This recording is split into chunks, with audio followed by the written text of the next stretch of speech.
special segment coming up. All right, moving forward, we're going to talk about. I was talking to Owen a little bit before the show. What kind of way can we break down a little bit? Obviously, if you guys want to go check out our live stream from after our immediate thoughts after that game against Montana State, go check that out on our YouTube channel, on the Oregon Ducks live channel. Me and Owen broke down what we saw from that game and chopped it up about that. But gonna do kind of a little segment here. I came up with 2 exclamation points and a question mark. So, what are 2 things that we're both excited about? And then what is something after that first game? And then what is something that we still feel like is a question mark kind of moving forward for the Ducks as we head into week 2 and into the rest of the season? So, Owen, I'll let you start it out here. What is the first thing from Saturday's game that got you really excited about where this team and this is heading this year? Well, again, and this is something I talked about after the game. Amari Washington fired me up, man. And so what I'm going to take away from that for my first exclamation point is that defensive line development is happening year over year. We talk about getting lucky once. It didn't. Maybe the Ducks got lucky once with Derek Harmon or with Jordan Birch or with all the other guys who have been successful as transfers or guys who have developed as recruits in the system. It's not a question anymore. This is something that Oregon is very good at. That Oregon excels at more than other programs. And Amari Washington's the newest guy.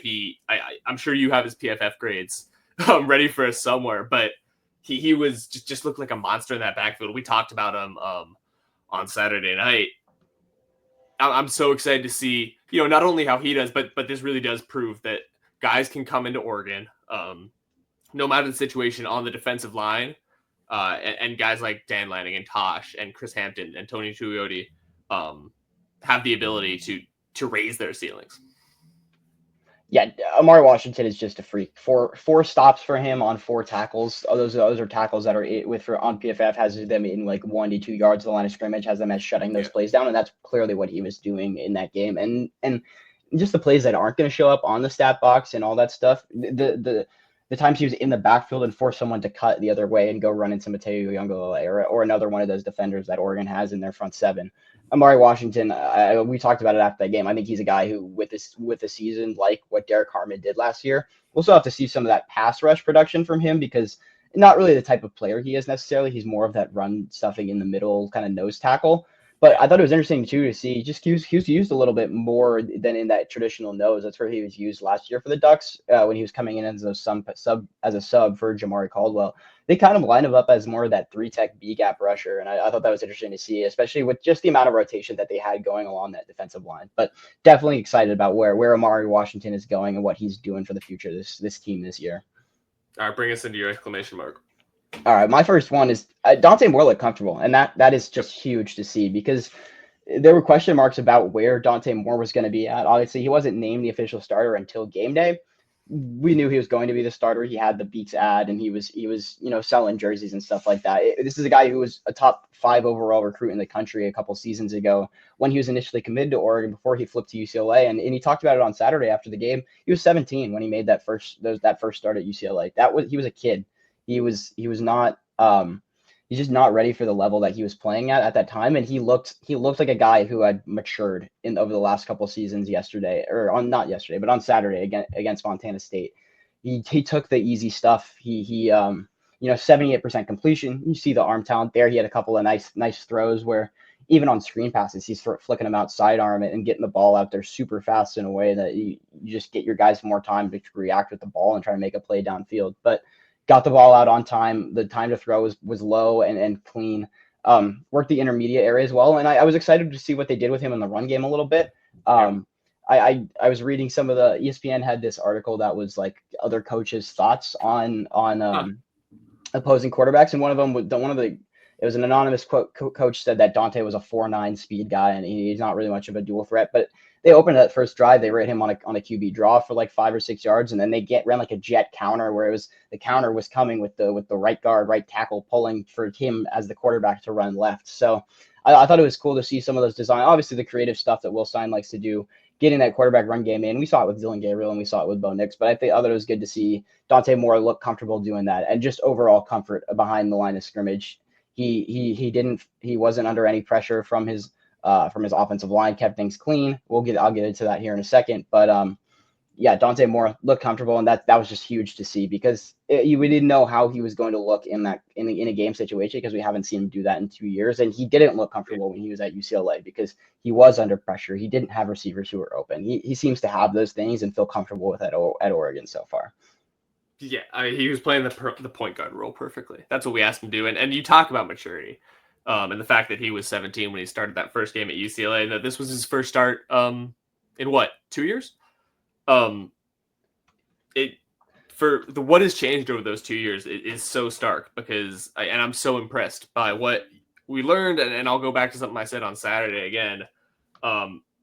It looks like he learned, not only from the things that were great about a guy like Dylan Gabriel, the most experienced player in college football history, but also from his mistakes, because you go back and look at one of Dan Lanning's favorite plays from that game when his second drive, they're in the low red zone, third down, Dante rolls out to his right. And it's a play where we've seen a guy like Dylan Gabriel last year, early in the season, force a throw. There's a guy who might be open in the end zone. But instead he tucks and runs, gets a couple yards, and they kick the field goal, go up 17-0. I was really impressed to see that because it shows that he's not only learning from the things that are great about a great player, but from the mistakes he made. And that just makes him such a fantastic player. And it tells me that he will learn from his own mistakes as well.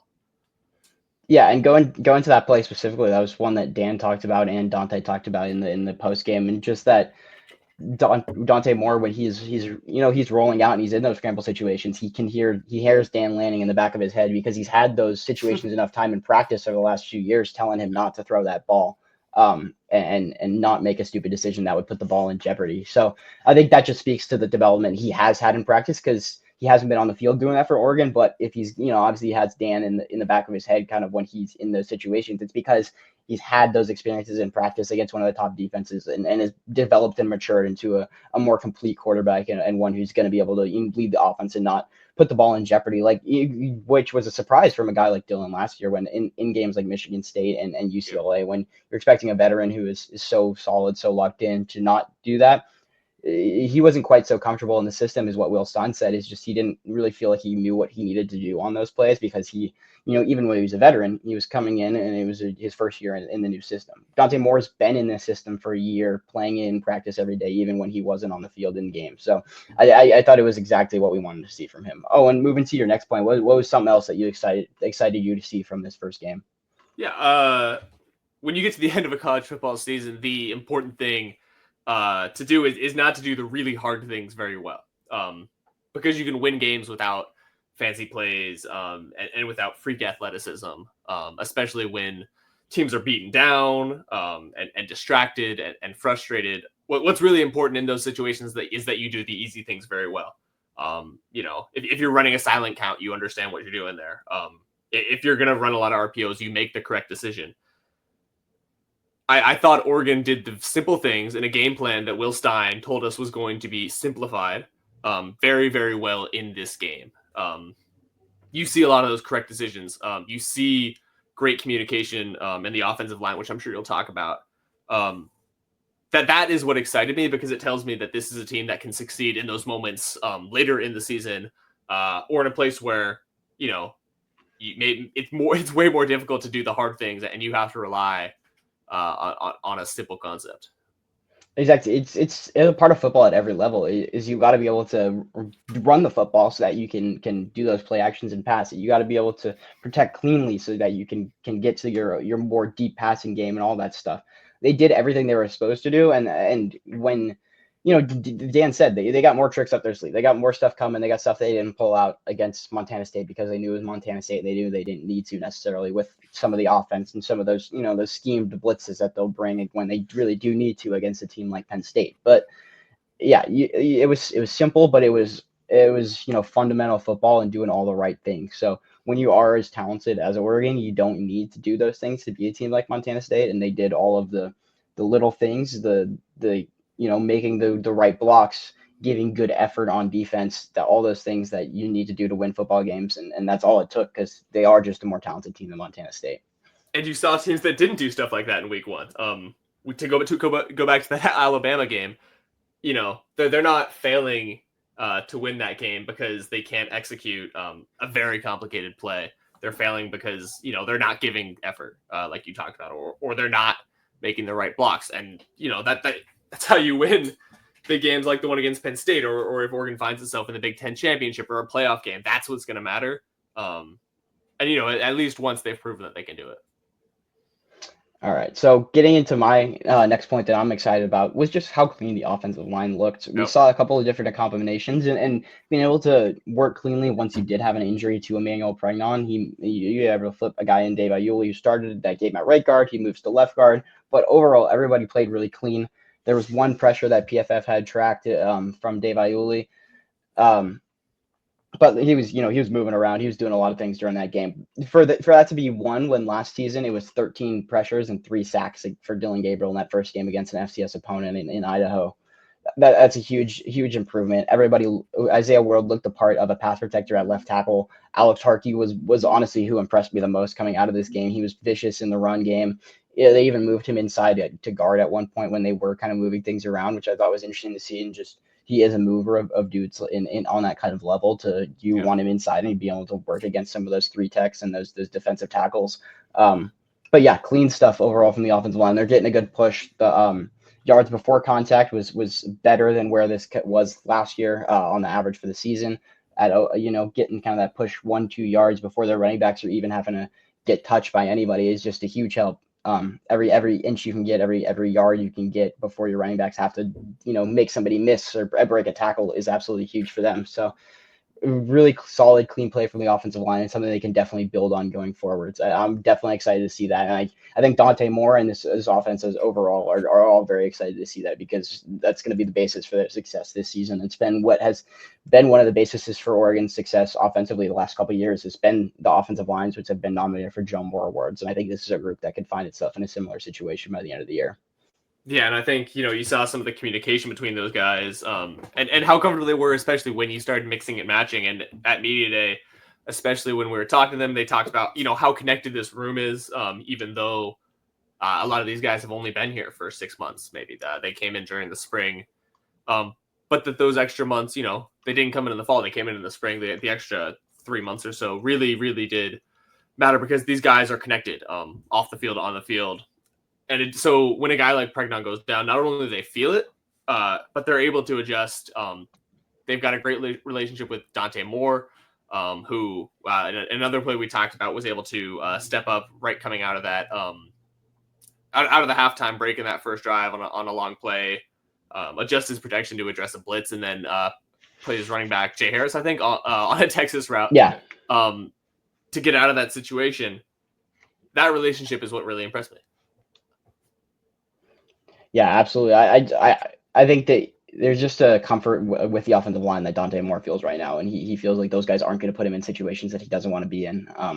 Scrambling out of the pocket. And he looked good stepping up to facing that pressure when it did come a little bit. So impressed by what I saw from Dante Moore in this offense as a whole. And what is one thing for you that you feel like you do have a question about after this Week 1 game though? Yeah, so we both talked about the trenches here a little bit, and we were very impressed by what they could do against an FCS team. But I am curious what happens when their opponents are the same size. We know that they're great communicators now. We know that they're strong from top to bottom, not only the starting 5. But I am curious what happens when they have to problem solve. When maybe they do get beat a couple times and they have to come back from it. That's something that we're not going to see for a little bit. Maybe it does happen against a Power 4 team in Oklahoma State, and we'll ask Cody Stovall about that in a little bit.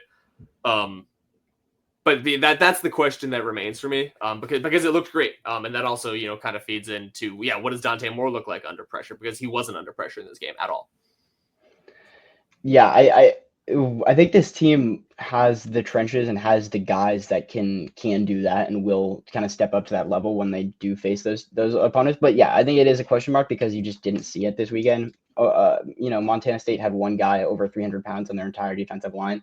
That's not going to be the way it is for the majority of teams you face, Oklahoma State or throughout the Big Ten throughout this year. So I think we'll have to see how it looks going forward, but definitely something I think the Ducks can do. I think they have a very veteran offensive line group that will be solid, and the defensive line I think is ridiculously talented and very, very deep. when you look at a defensive line last year that had 3 guys go in the first 2 days of the NFL draft, I think this is I don't know where Mateo Ngalale, I don't know where Amari Washington is going to get picked, but you're going to put up similar type numbers in the NFL draft next year, just with the talent that you have on this defensive line. And that's not even going to include guys like Tion Graves, who's a redshirt freshman, or Aiden Breland, who got a couple of snaps in there. It's just a very talented group in the trenches, and I think you're going to continue to see that throughout the season. Absolutely. It's not a doubt so much as it just like I'm interested to see. Yeah, right, for me, your question, Mark? Mekhi Hughes is a question right now. What is going on with him? We're gonna have to. I'm headed to Dan Lanning's presser after our show tonight, so we're gonna have to. We'll have to see who can get a question in there about Mekhi Hughes, and if Dan Lanning will answer it at all, because I would suspect that's gonna be a no. But big time transfer, running back, 1,400 yards, 15 touchdowns for Tulane last year. This is a guy that his NIL valuations were close to $1 million. People thought this was going to be a big part of the Oregon team this year, and we didn't see him until the end of the first half. Whittington got the start in that game, but then it was Jalen Lamar off the bench. It was bringing Jordan Davison off the bench, bringing Jay Harris off the bench, and Mekhi Hughes just sitting and waiting. So we're gonna have to see where, what his role really is with this team this year. I thought he was a guy who could be a bell cow kind of back for this team, and they could really rely on him to be that number one guy, and then use Whittington kind of off of that, as a more of a dynamic, speedy kind of guy in the pass game and stuff like that. But Whittington looked like to be RB1 for this team on Saturday. 10 carries for him, 68 yards, really, really good game, broke some explosives. But yeah, we have to see where Mekhi Hughes, where he kind of falls into this running back room, and where this rotation falls across the board, because we did see all 7 running backs get touches on Saturday, and all 7 of them flashed and looked good at certain times. The freshman looked good. Dewan Riggs looked good.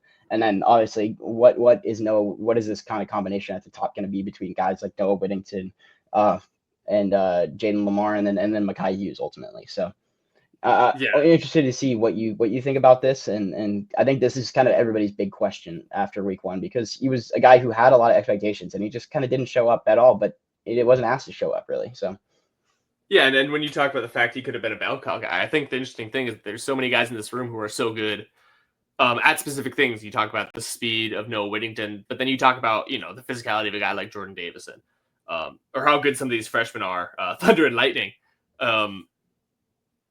Mekhi Hughes feels like a guy, at least we think, who can do a lot of that, and who could kind of be, Duck fans hope, the best of all of that. So I'm curious where he fits in when you have guys who are, I don't want to say specialists, but just like very talented at specific parts, and give a very specific benefit to this offense. I'm curious to see where he fits in, where he's pretty good at all of it. Yeah, he's a guy who you thought he could just kind of be the number one back, be that lead back who's in there on early downs, can be in there on third down and catch some passes out of the backfield. But yeah, we'll see how that shakes out, because you do have guys like Jordan, like you said, the Thunder and Lightning duo of Davison and De'Aaron Hill. I thought that was really exciting to see in that first week. And Davison, I asked Dan about it specifically, is how is he going to factor in there as kind of just a red zone guy, because he is 236 pounds, and I mean, I was sitting up there in warmups, spotted him with the binoculars, and I was like, wow, he's just big for a running back. He doesn't look like the rest of the running backs out there. So I think Dan said he's throughout practice, throughout the preseason, they like the way he kind of bounces off people and can fall forward. So I think he'll be a guy that could definitely work into that, a bit of that rotation in the red zone. So excited to see where he goes moving forward, and the rest of these running backs. You just got a lot of really very talented guys. So excited to see where this goes within these running backs, and curious to see about what Mekhi Hughes' kind of role ends up being. Yeah. All right. Well, we're gonna